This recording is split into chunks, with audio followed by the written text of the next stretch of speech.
Good morning, everyone. Today is Tuesday, July 1st, 2025. We're here this morning for our Administrative Matters meeting, and we will begin the meeting with the Pledge of Allegiance.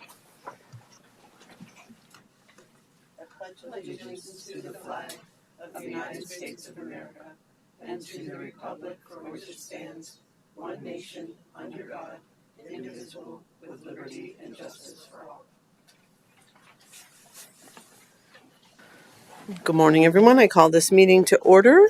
I'm Kristen Stevens, Chair of the Board of County Commissioners. With me are my fellow commissioners, Commissioner Jody Shattuck McNally and Commissioner John Kafalis. From the clerk's office, we have Diane Cheney helping us with the minutes for the meeting. We have Lorinda Volker, our county manager, here with us, Tom Clayton from Public Affairs, and Sarah Martin from the Commissioner's office. So welcome, everyone.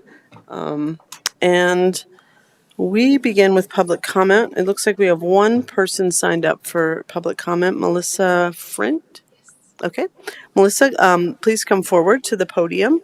You'll have 3 minutes to speak and introduce yourself, please.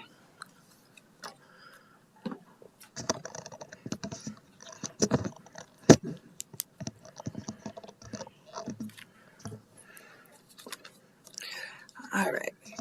I can just start now. Yeah. Please go ahead. Okay. My name is Melissa Frint, and I need to provide public notice to the Larimer County Commissioners. This is in accordance with the USCS Rules of Civil Procedures, as well as Rule 17 and Rule 20 of the United States Supreme Court. The Constitution of the United States has the overarching requirements that every state must follow. I don't think anyone will deny that. The states cannot enact their own alternative legislation substituted for the guarantees of the Constitution of the United States. That would mean that the state laws are more powerful than the Constitution. United States, Clause 1 of Amendment 5 to the United States Constitution says no person shall be held to answer for a capital or otherwise infamous crime unless on presentment or grand jury. However, the state of Colorado has enacted its own alternative legislation that permits the prosecuting attorney or public officer to charge by information, not by indictment. That is unconstitutional. An emolument violation is when you pay a public official to break the law. The Constitution has two areas that enforce this.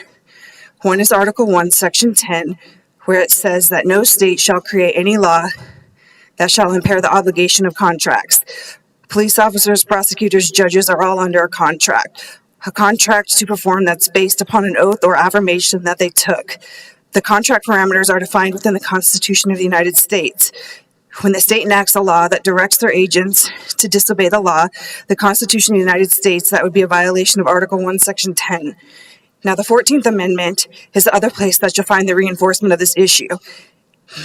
And that is where it says that no state shall create or enforce any law that shall abridge the privileges or immunities of the United States citizens. The privileges and immunities of the United States citizens are at a minimum. Those enumerated within the Bill of Rights, the first 10 amendments, they cannot be impaired. And thus the state of Colorado has enacted a law in its inferior constitution that is permitting public officials and law enforcement whom you pay to violate the Constitution of the United States. As a result, there's an inordinate amount of people currently imprisoned by the state of Colorado illegally and unconstitutionally. Tanoa Downing is litigating this issue at the United States Supreme Court. I'm here to notify that if you continue to pay public officials to break the law, that there can be criminal sanctions that would come from that. We don't want to go that path, but officials must be made aware that paying people to disobey the law is an emolument. It is illegal and it's unconstitutional. I'm asking for you honorable individuals to please take a look at Clause 1 of Amendment 5. Confirm what I'm saying to be true, and then direct your public officials to act in a lawful constitutional matter consistent with the obligations that are codified in the Constitution of the United States. I have a notice that I'd like to put on the record. There's still time to do what is right. Repent, restore what has been broken, and uphold justice before judgment comes. Thank you, and God bless. Thank you, Melissa. You could hand it to Sarah right there. We'll take a look at that. Is there anyone else in the audience who wanted to give public comment? Sarah, was there anyone who wanted to give public comment via phone? No, Commissioner. Okay. Then we will close public comment and bring it back to the commissioners. Commissioners, is there any response? Commissioner Shattuck McNally. I just want to thank folks for coming in and participating in public comment and coming and engaging with a public process. And I appreciate public being here and being engaged. So thanks for your public comment. Thank you. Commissioner Kafalis, any comments? Yes. So, Melissa, thank you very much for taking the time to be here. I have to admit that there was a lot of information and number of issues that you raised in your 3 minutes. You did very well with your timing. I took some notes, but I don't think I captured a lot. Perhaps the document that you shared with us will be helpful. But at a minimum, I can certainly take a look at Amendment 5, Clause 1, and some of the other references that you made to the United States Constitution. I'm not sure beyond that. I still need to unpack what I think you were saying. Yeah, thank you, Melissa, for being here, and we'll take a look at the documents that you left with us, and please feel free to follow up with an email or phone call if there's any questions that you might have or any clarification you might want to give us. Thank you. All right, so that is it for public comment, and we will move on to approval of the minutes. Commissioner Shattuck McNally, would you make that motion? Certainly, Madam Chair. I move to approve the minutes for the week of June 23rd, 2025. Thank you. There's a motion on the table. Any further discussion on this item? Seeing none, all in favor say aye. Aye. Aye. That motion passes 3-0. And we'll move on to our upcoming schedule review. This is the Commissioner's schedule for July 7th through the 13th, 2025. On Monday, July 7th, from 10 a.m. to 11 a.m., there will be a work session regarding performance measures for public records and information in the Commissioner's conference room on the second floor. From 11 a.m. to 12 p.m., there will be a work session regarding Longview Adolescents Service Expansion in the Commissioner's conference room on the second floor. From 1:30 p.m. to 2:45 p.m., there will be a work session with Leslie Ellis, Director of Community Planning, Infrastructure, and Resources in the Commissioner's conference room on the second floor. From 6 p.m. to 8 p.m., there will be a Public Improvement District hearing in the hearing room on the first floor. On Tuesday, July 8th, from 9 a.m. to 12 p.m., there will be an Administrative Matters meeting in the hearing room on the first floor. From 1:30 p.m. to 3 p.m., there will be Administrative Direction and County Management in the Sprague Lake Conference Room on the second floor. From 3:30 p.m. to 5 p.m., Commissioner Shattuck McNally may attend the Rodeo Board meeting. It's a hybrid meeting. In person, it will be at the Thomas McKee 4-H Youth and Community Building at 5280 Arena Circle in Loveland, or virtually via Zoom. From 6 p.m. to 9 p.m., Commissioner Kafalis will participate in the virtual Environmental and Science Advisory Board meeting. On Wednesday, July 9th, from 8 a.m. to 10 a.m., Commissioner Stevens may participate in the virtual Extension Advisory Board meeting. From 11 a.m. to 12 p.m., Commissioner Shattuck McNally may participate in the virtual National Association of Counties Rural Action Caucus meeting. From 12 p.m. to 1 p.m., Commissioner Shattuck McNally may participate in the virtual National Association of Counties Environment, Energy, and Land Use Policy Steering Committee meeting. From 1 p.m. to 3:30 p.m., Commissioner Kafalis may attend the Agricultural Advisory Board meeting at the Larimer County Extension Office at 1525 Blue Spruce Drive in Fort Collins.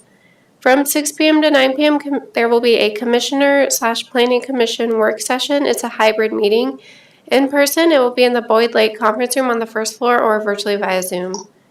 On Thursday, July 10th, there will be an open schedule. On Friday, July 11th, from 8 a.m. to 5 p.m., Commissioner Stevens will attend the 2025 National Association of Counties Annual Conference in Philadelphia, Pennsylvania. From 8:30 a.m. to 9:30 a.m., Commissioner Shattuck McNally will participate in the virtual State Forest Health Legislative Committee meeting. From 8:30 a.m. to 2:30 p.m., Commissioner Kafalis will attend the State Board of Human Services meeting. It's a hybrid meeting. In person, it will be at 1575 Sherman Street in Denver or virtually via Zoom. From 9:30 a.m. to 11 a.m., Commissioner Shattuck McNally will attend the Loveland Fire Rescue Authority Health and Wellness Clinic and Burn Building Hose Uncoupling Ceremony at 1040 Emergency Drive in Loveland. On Saturday, July 12th, from 8 a.m. to 5 p.m., Commissioners Stevens and Shattuck McNally will attend the 2025 National Association of Counties Annual Conference in Philadelphia, Pennsylvania. From 8:30 a.m. to 10 a.m., Commissioner Kafalis will host a community conversation for the LaPorte community at Mio My Pie at 3310 West County Road 54G in LaPorte. Topic will be announced prior to the meeting. And on Sunday, July 13th, from 8 a.m. to 5 p.m., Commissioners Stevens and Shattuck McNally will attend the 2025 National Association of Counties Annual Conference in Philadelphia, Pennsylvania. Thank you, Sarah. Any corrections or additions to the calendar? Commissioner Gonzalez, go ahead. Thank you. I'll follow up with you, Sarah, regarding the LaPorte community conversation. So we can talk offline about that. Well, thank you, Sarah. Appreciate that. So we'll move on to our consent agenda. Just fairly short this morning. First items on the consent agenda are abatements. There were 5 abatements for refund of taxes. The 5th abatement has been pulled, so we will not be considering the abatement for account number R142112. Next item on the consent agenda is an agreement. This is for the Colorado Registered Apprentice Hub. This is a grant to continue funding the registered apprentice consultant who's responsible for engaging community partners, local employers, apprenticeship sponsors, and intermediaries and local workforce centers for the purpose of developing and expanding apprenticeship and pre-apprenticeship programs. This is the named parties are Economic Workforce and Development and Arapahoe County. And this program will run through June 30th, 2028. The total dollar amount is $321,000. We have 8 appointments to boards and commissions. First is a midterm appointment to the Environmental and Science Advisory Board for Nathan Tyke and Azmal Hassan. Both will have terms that run through June 30th of 2027. We have a midterm appointment to the Environmental and Science Advisory Board for Jeremy Cooper. His term will end June 30th, 2026. Appointments to the Environmental Science and Advisory Board for Kathleen Powers, Jose Izagirre, and Catherine Inman, and those terms will run through June 30th, 2028. We have a reappointment to the Open Lands Advisory Board for Gary Miller, whose term will end June 30th, 2028. Reappointment to the Estes Valley Planning Advisory Committee for Scott Stewart, whose term will run through June 30th, 2028. We have a youth reappointment to the Equity, Diversity, and Inclusion Advisory Board for Tabitha Cruz, and her term will end June 30th, 2026. We have 3 reappointments to the Community Corrections Advisory Board for Ed Segrist, Christine Miller, and David Coons, and they will have terms that end June 30th, 2027. And then an appointment to the Community Corrections Advisory Board for Cindy Dodds, Stephanie Tolan, Cedric Clark, and Jesse Harney, and they will all have terms that end June 30th, 2027. There are 3 liquor licenses. One is a new liquor license for Oh Dear LLC doing business as a Spice Rack, and that is for a beer and wine license. We have a liquor license renewal for We Are One Inc.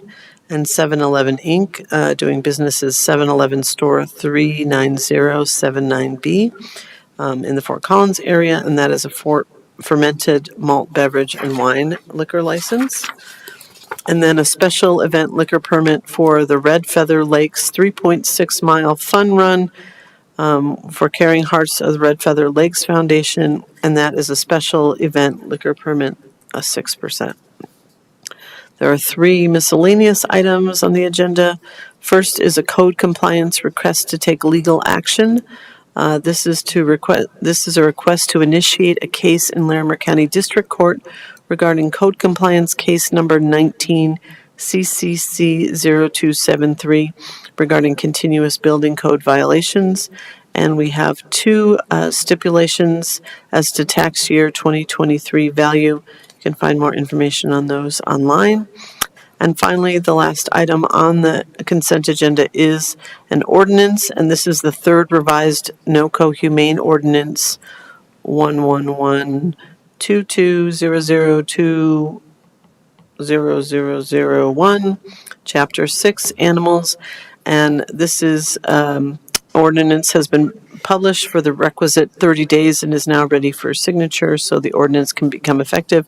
And in essence, this prohibits the roadside sale of animals to protect animals that might be in danger because of these roadside sales, and might not have shots and rabies shots. And so this is to protect both the animals and people who might be tempted to purchase animals.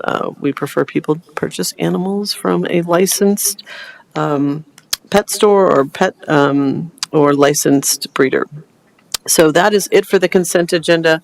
Would either commissioner want to remove anything from the consent agenda? Please go ahead, Commissioner Cavallis. I don't want to remove anything, but I do have a question about one of the items, Okay, and it's for Sarah. okay.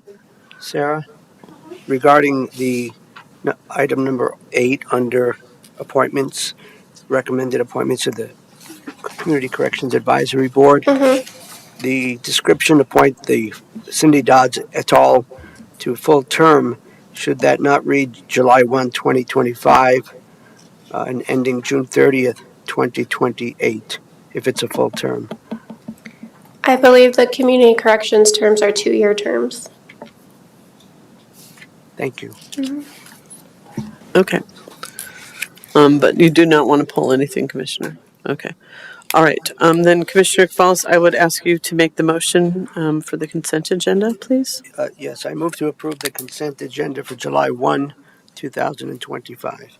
Thank you. There's a motion on the table. Any further discussion on any of these items? Seeing none, all in favor say aye. Aye. Aye. That motion passes 3-0.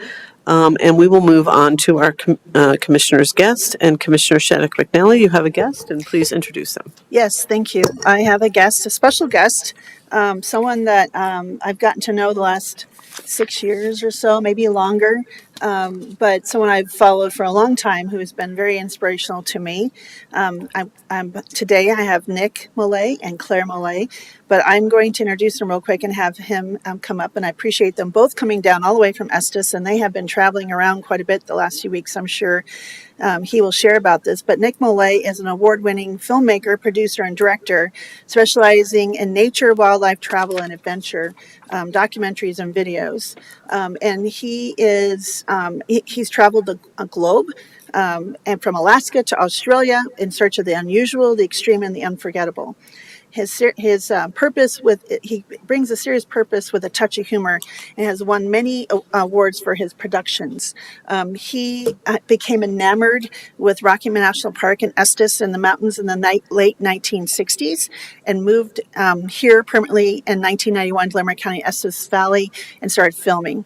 He took over Estes Park TV and Channel 8 and put the first visitor information show on in 1993, committed to the belief in the importance of an educated visitor and tourist. They're now streaming to the world. And it goes around the world as the Rocky Mountain Channel. I really recommend that you follow along. It's a great, it's beautiful videos and great information. They have released 8 full-length documentaries on PBS, the Public Broadcasting Service, and including what he's going to be sharing with us today is called a documentary that was on PBS called Water, the Sacred Gift, which has now won 4 Telly Awards and is nominated for 3 regional Emmy Awards. And I wanted to celebrate that, especially when I had learned that he and his team were up for 3 regional Emmy Awards. That's quite remarkable. As you all know, our behavioral health, mental health matters public service video won 1 Silver Telly Award. So, and that was still really special in my heart. It's in our case, but pretty remarkable. And I'm really thankful for his work to help with designated stewardship by the Leave No Trace videos and work that he's done to help folks. So I will now ask Nick Millay and Claire to come up, or Nick to come up. And Sarah, if you want to cue up his video, I'll let him introduce and share a little bit. And I appreciate you all coming down today. It's great to see you, and congratulations.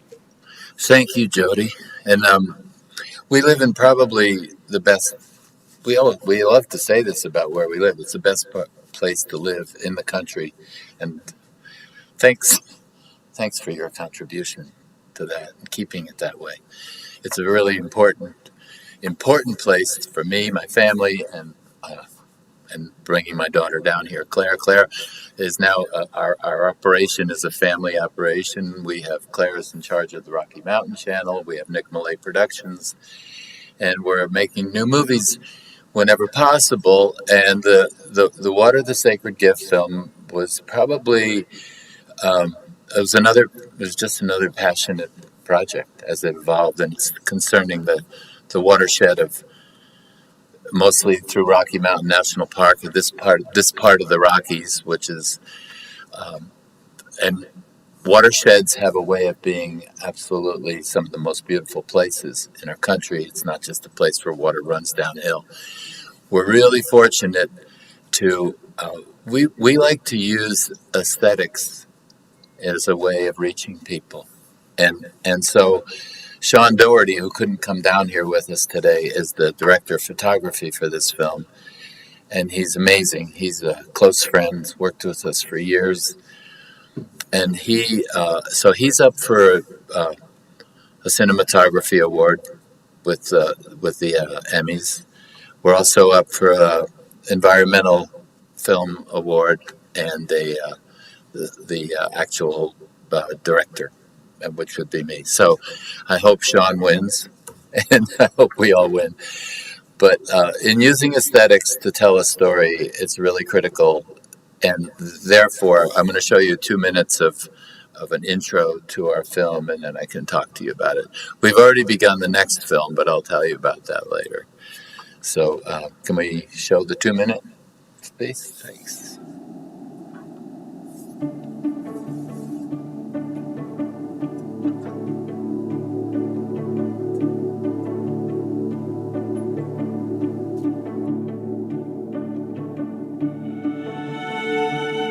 The High Rockies, a place where a distinctive alpine Arctic ecosystem is hauntingly beautiful, resulting from centuries of resonant coexistence.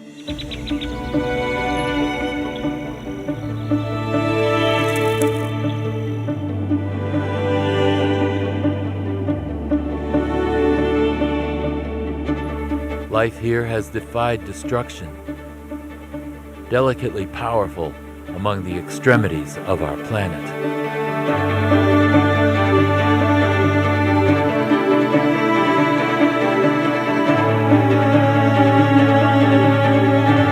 Sometimes labeled stunted, which would imply altered, these plants are not. They are what they are, having evolved into their own form, uniquely qualified to live.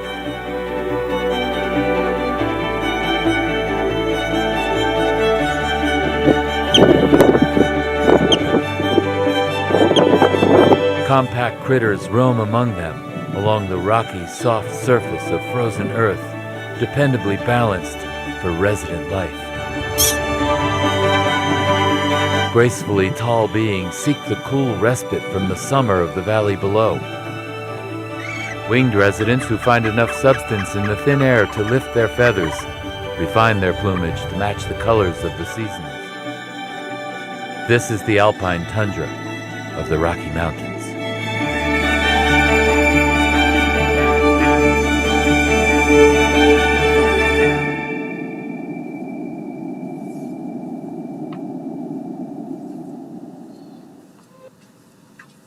Well, it says coming soon, but it's arrived. It just recently played on Denver's PBS stations again, and I get some really nice comments from people.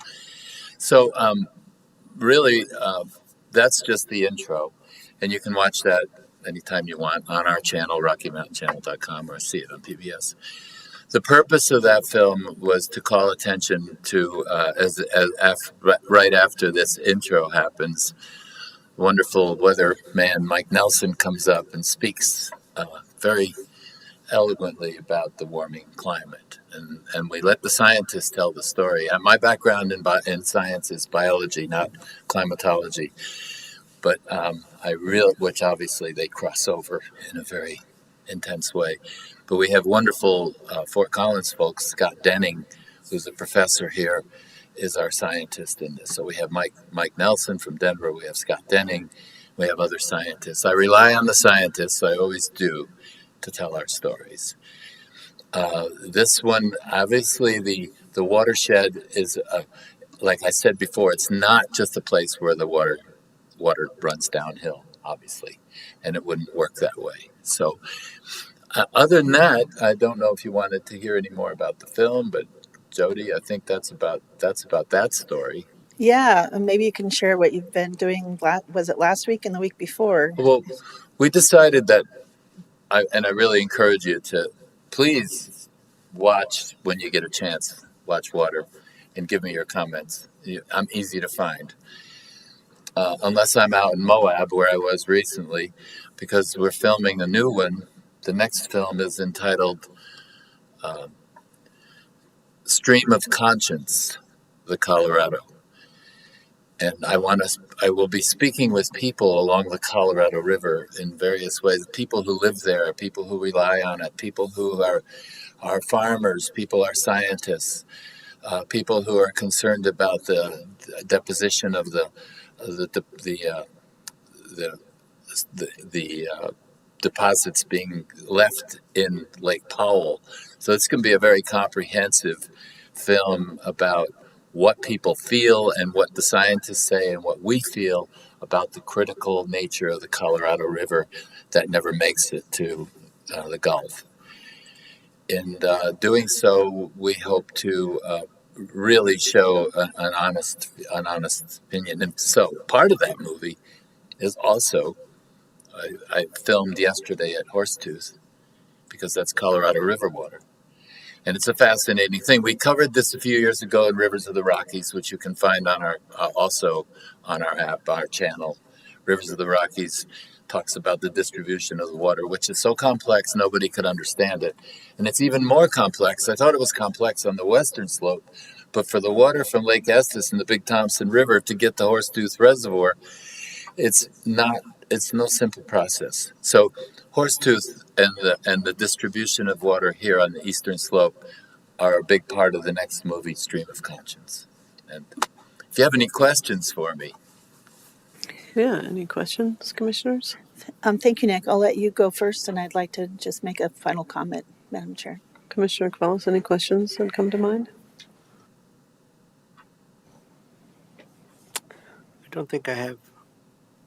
Well, regarding the next film, Colorado River of Conscience, and you're saying that you're going to follow it along its course, within Colorado or just in Utah, or going down through Four Corners or into Arizona? How far are you going to be? I don't know.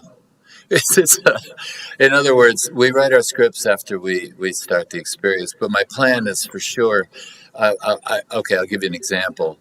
I said, maybe we should do a scene at the Salton Sea, and say, well, the Colorado River is on its way to the Gulf, and it's running down through California, and there's so much water, and let's take some of that and grow the crops for the entire country, which is fine. I'm not objecting to growing things.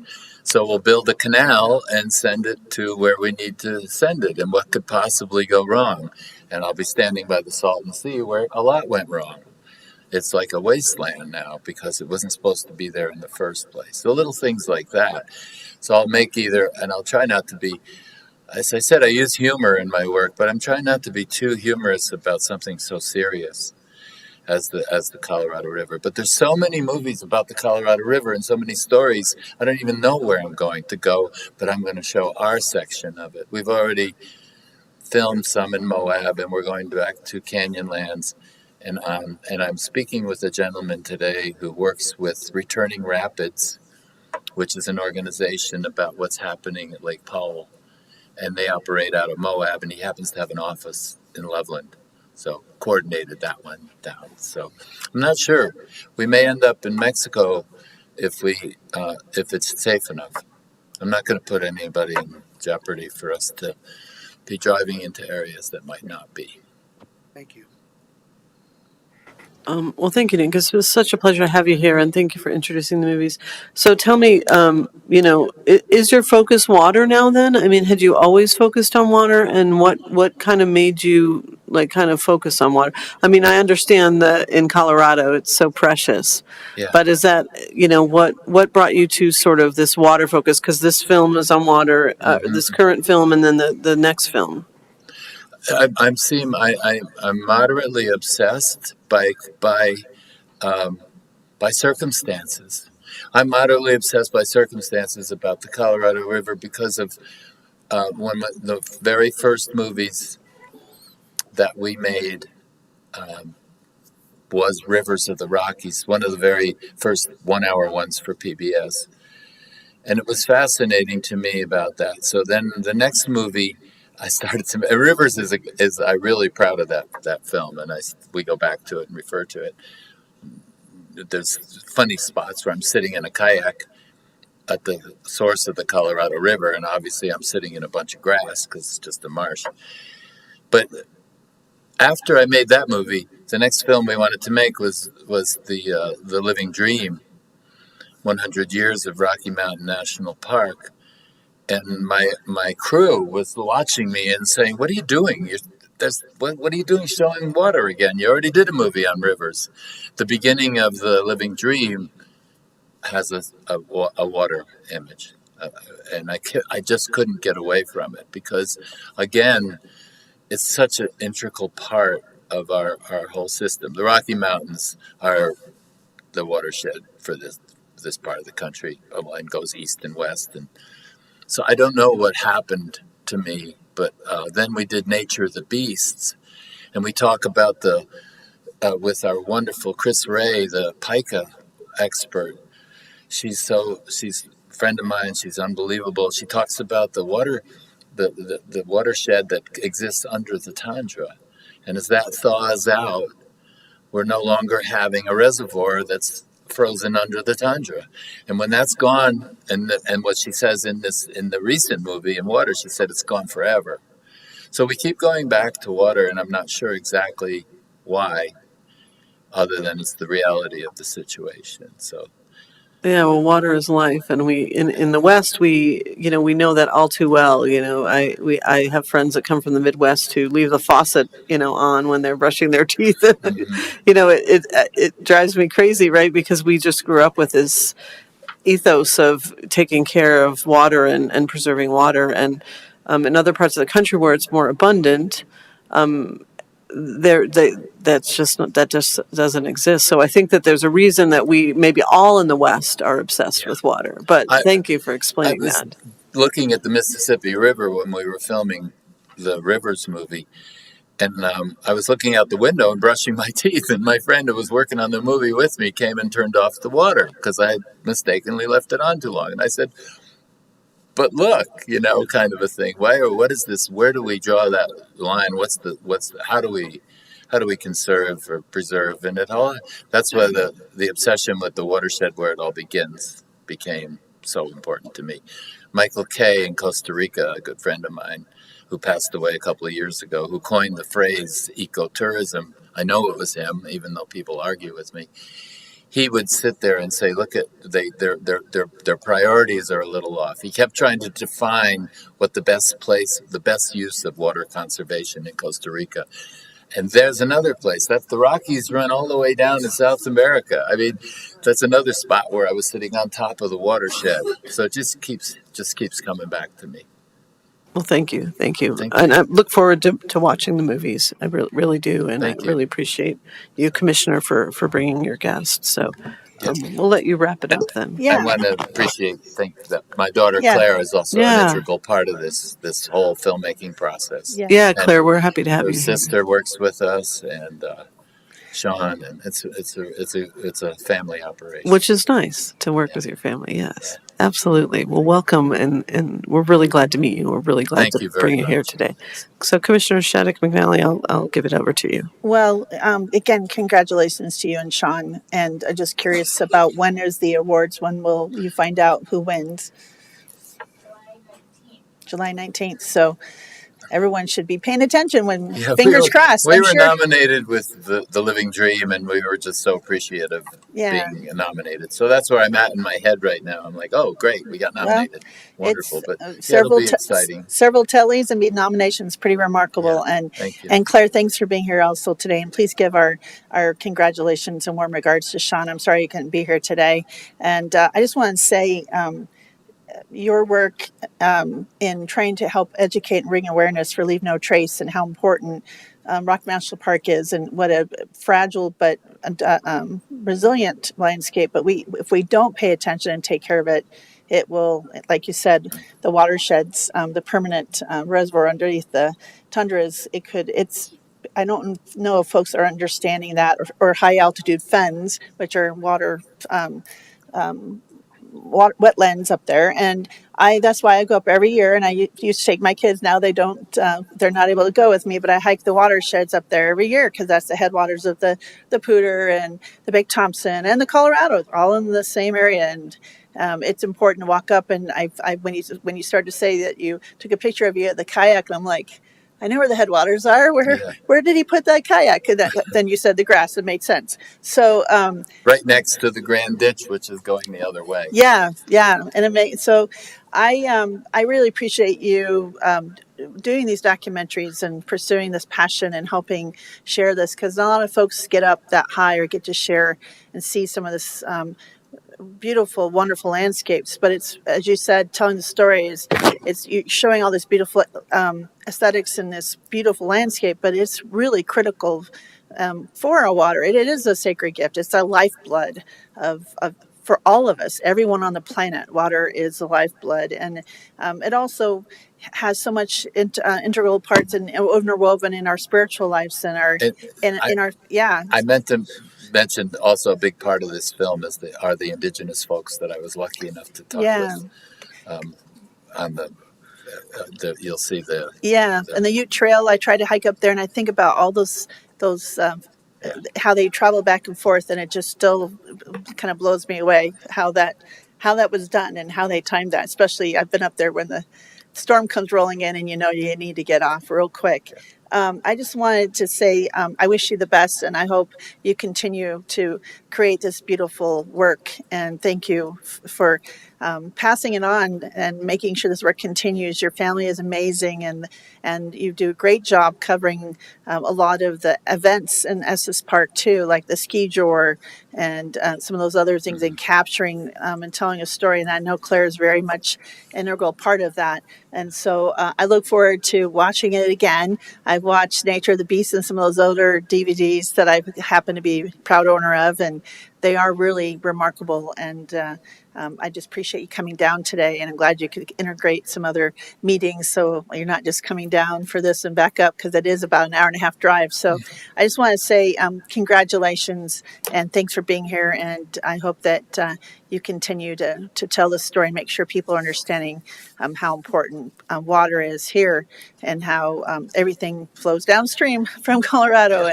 and how important that is. And it's really an honor and a pleasure to know you and your family. It's really a gift for me to be able to say that I know you, and also with the conversations we have, it's really important. So thank you for coming today. Thank you, Jody. Thank you all. Thanks so much. It's an honor to be here. Thanks. Okay, thank you. Wonderful. Thank you, Nick.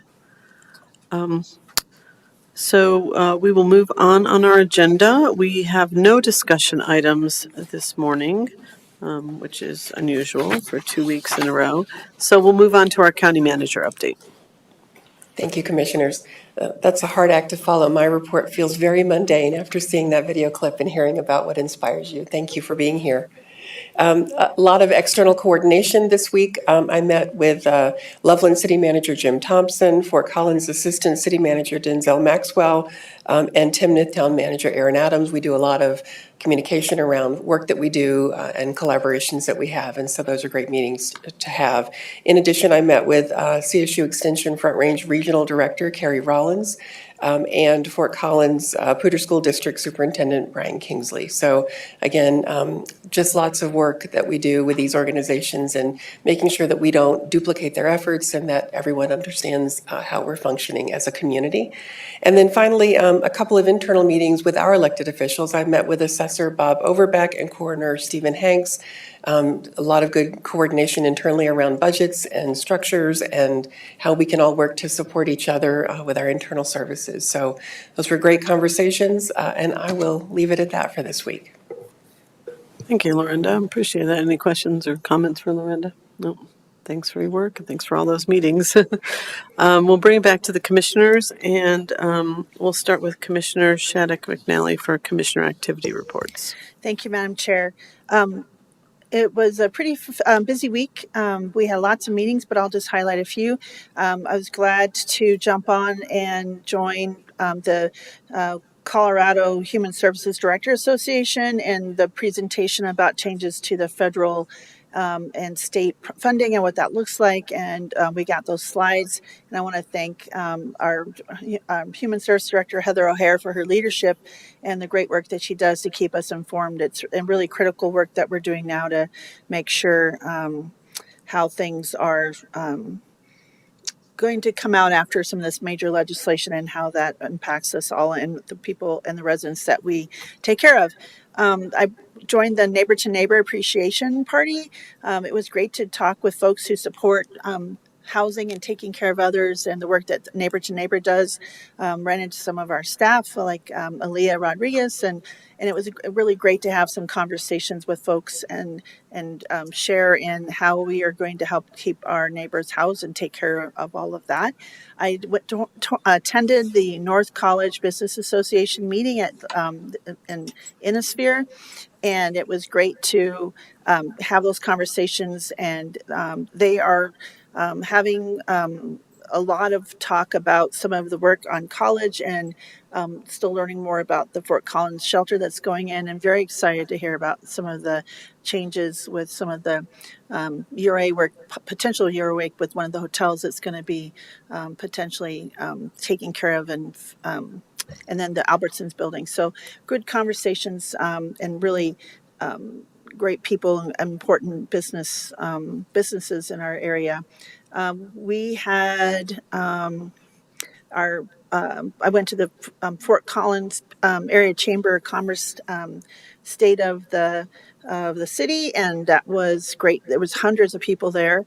Really great chance to hear from our chamber, Fort Collins Chamber, and lots of business folks. And I think Director Ellis was there, and we had a chance to talk and talk about water and with Northern Water that was there, and talk about some transportation, and just a great chance to network, and appreciate them organizing that. It's always a great opportunity to see folks you don't get to see very often. Then we had our Equity, Diversity, Inclusionary Advisory Board. Great discussions. They're very excited to be hosting kind of a joint networking event with some of the folks at Fort Collins, and they still having lots of discussions about their work plans. So very busy folks. We had I took most of my meetings remote on Thursday, but very busy. We had I had a meeting with Mivos and Manufactured Housing and Representative Basic and others about some potential legislation they're looking at, and had some questions for us. And it was really interesting to hear about some of the challenges that they're facing right now. And so that was a productive meeting, and more to come on that. We also had our Youth Mental Health Task Force meeting, which was from all three school districts and folks doing nonprofits, and then folks from the county, and still looking at how we work together and how we're going to try to get really upstream and kind of prepared to have some activities or some messaging for youth, especially as schools getting ready to start again, how we can kind of get that started sooner. And then I attended the Northern Colorado Fireshed meeting, quarterly meeting, which was really enlightening to hear about where everyone's at. And the workforce, obviously, we can get some of the money to do some of these projects, and there's not a lot of money to do the projects, but then workforce is an issue, and having enough workforce to accomplish that. Then we had our regional opioid abatement monthly meeting for the Regional Opioid Abatement Council. We approved some final reports from Harvest Farms and Fort Collins Rescue Mission and CSU as they do the Blues program through all 3 school districts. And the data from that is pretty outstanding. How that youth are doing this education and getting youth feeling empowered to talk to their friends about not mixing prescription drugs and using those, and how dangerous it is.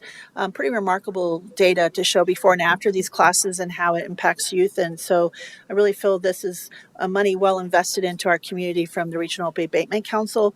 And then we had our OLAB, Open Lands Advisory Board meeting, pretty straightforward meeting. We said goodbye to a couple of long-term members who are termed out, and thank Linda Stanley and Tom Shoemaker for their service. And then the rest of the time I spent up in Yellowstone County and Park County along the Yellowstone River, and really interested in kind of how their county runs. I shared this with Lorinda. I'm going to share it with Michelle, but they have a weekly newspaper that they hand out at the hotels and businesses, and they have a sheriff's blog, and it's quite interesting. It's quite a hefty little weekly newspaper. I don't know how they have staff to do that, but they recently just lost one of their county commissioners, and I apologize, I don't know his name. He served the county in a role for 50 years, and he was just killed recently in a small plane crash, and so they're reeling from that. And so I send my condolences to them. And so that's all I have to share right now. And thanks, Madam Chair. Thank you, Commissioner. Commissioner Cavallis, would you like to share anything from last week?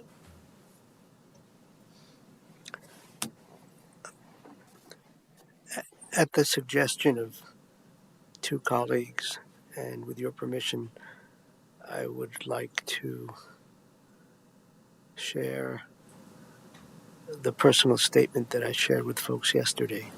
Yes, please go ahead.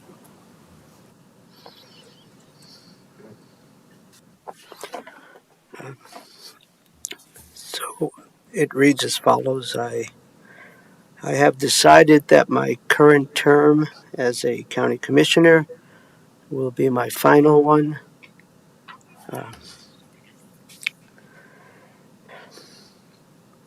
I will not run for re-election in 2026 and thus not seek a 3rd term.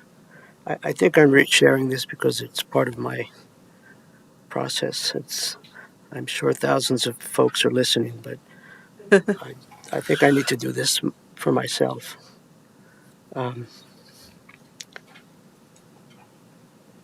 This is a difficult decision, but after much soul-searching and reflection, I believe it is the proper choice. It is time to begin the next chapter of my life's journey, retiring from public office and spending more time with family, friends, neighbors, and the natural world around me and beyond. We saw some good examples of that earlier. I have had the honor of serving in elected office representing the people of Fort Collins and Larimer County for nearly 20 years, 12 years in the Colorado General Assembly, and soon to be 8 years as a county commissioner. I care deeply about the people and have involved community members to solve problems through solutions and policies that I believe are effective, creative, collaborative, empowering, inclusive, and sustainable. I've done my best to work hard, be honest, and serve others by listening and striving to find common ground that helps unify our community. I have tried to live by the golden rule.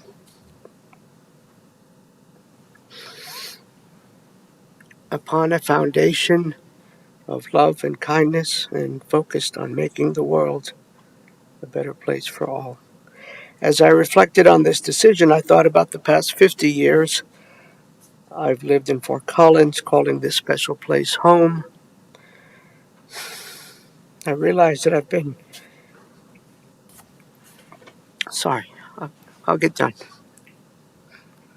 I've realized that I've been involved in public service and community work for more than 2/3 of my life. Before serving in elected office, I worked and volunteered in the community for 30 years. My journey began as a student environmental activist while earning my undergraduate degree at Colorado State University. Since then, I've been a Peace Corps volunteer, school teacher, counselor, paraprofessional, peace and justice activist, community organizer, volunteer, policy advocate and analyst, nonprofit and human services worker, and adjunct professor. Now it's time to embrace a different life harmony, balancing family, vocation, hopefully less vocation, avocation, community, and spirituality. My wise and amazing 8-year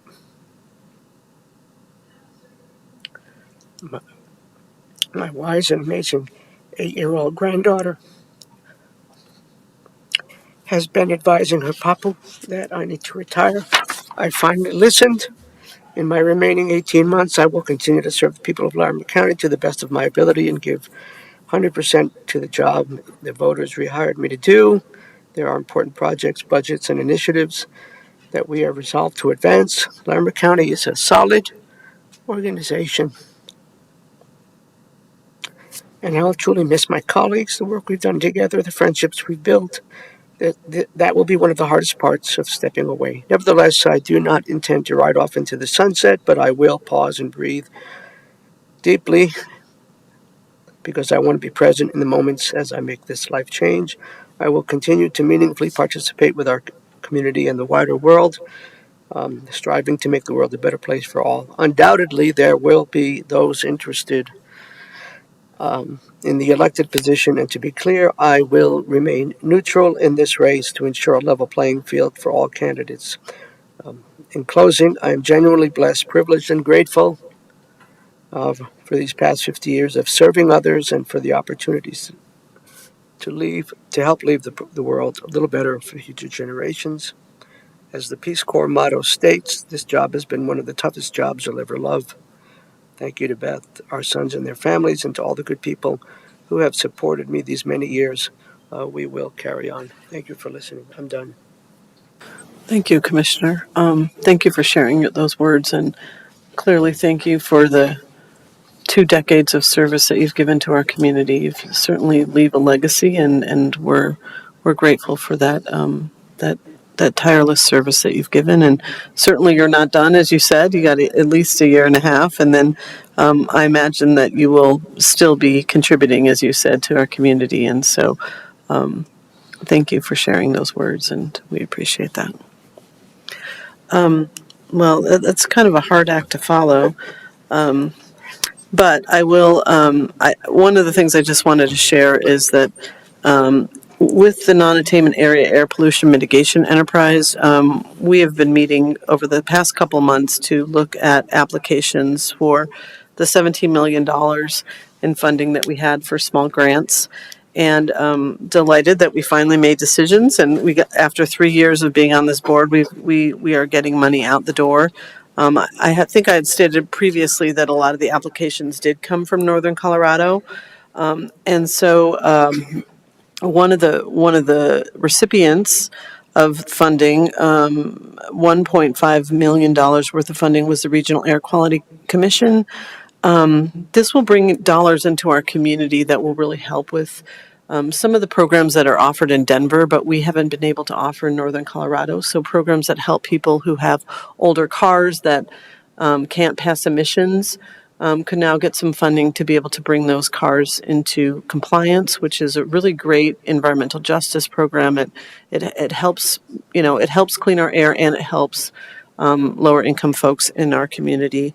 Expanding programs like mow down pollution, so we can have those rebates for people who want to buy electric mowers and other garden equipment. there's a program for food trucks that allow food trucks to switch to electric, so they're not constantly having to run the generator that you always hear when you go to a food truck rally. So the great thing is we haven't had dollars in the North Front Range Metropolitan Planning Organization area to do that kind of work, and now we will have $1.5 million to be able to do that work, both in Larimer and Weld County, and so that was an exciting. That was an exciting recipient of dollars. The town of Estes Park got $4.5 million for the Moraine Avenue Trail, which is a very significant amount of money. That trail will encourage residents and visitors to walk and bike to destinations, including up and around near Rocky Mountain National Park. The city of Fort Collins got $528,000 for connecting North College. So that is, there's, that'll design active transportation networks for the community in the North College corridor, which is exciting because there again, that's a justice issue. There's a lot of people that live up there that in mobile home parks and don't really have as good access as maybe other parts of the community do. The city of Fort Collins and Larimer County received a grant for $539,000 for the Taft Hill Road and Active Modes improvement. So that was great news that we will hopefully will bring us closer to being able to complete that project. But there again, a lot of environmental justice kind of issues along that corridor where there's affordable housing units and the connectivity is just not as good. So I could not vote on that because that was one of our grants, but my fellow colleagues on the board voted for that. And then a partial funding for US 34 and 287 in Loveland, and I believe they got let's see. I think I can tell you. They got $1.1 million for that project. So Larimer County fared really well in getting these dollars from the NAPME. And so I just really wanted to share that and let folks know that in a time when transportation dollars are few and far between, these are dollars that we can count on to complete some projects that will help not only connect our communities, but help with our air quality. And so I thought that was a really great outcome. And that is pretty much all for me. There's other things I could share, but I think that we'll leave it at that with the good news. And we have no legal matters this morning. So at 9:57 a.m. we are adjourned. See you next week, Larimer County.